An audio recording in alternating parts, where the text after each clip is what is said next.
پوچھتے ہیں کہ ووٹوں کا سلسلہ ہے، ہم کس کو ووٹ دیں اور کس کو ووٹ نہ دیں، تو یاد رکھیں ووٹر کی شرعی حیثیت وہ یہ ہے کہ اس کی 3 شرعی حیثیتیں ہیں۔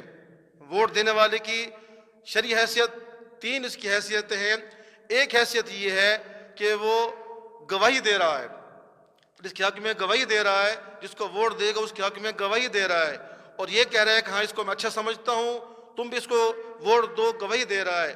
اور اگر گواہی صحیح دی ہے تو پھر تو ٹھیک ہے، اگر گواہی غلط ہو گئی، ایسے شخص کو ووٹ دے دیا کہ جس کی ظاہری حالت اسلام کے خلاف ہے، تو ہمارے ہاں دیکھ لیں جو کینڈیڈیٹ اٹھے ہوئے ہیں ان کی حالت دیکھ لیں، ان کی زندگیاں دیکھ لیں، شریعت کے مخالف ہیں، دین کے مخالف ہیں، ان کو ووٹ دیں گے تو شہادت ہے، غلط جگہ پر پہنچ گئی، شہادت غلط دینا گناہ کبیرہ ہے۔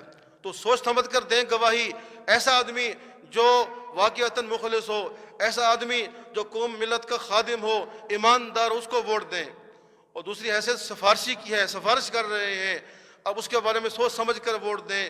اور تیسری حیثیت ہے وکیل بنانے کی، کہ ہم اس کو اپنی دین دنیا کا وکیل بنا رہے ہیں، تو ان حیثیات کو دیکھ کر پھر ووٹ دیں۔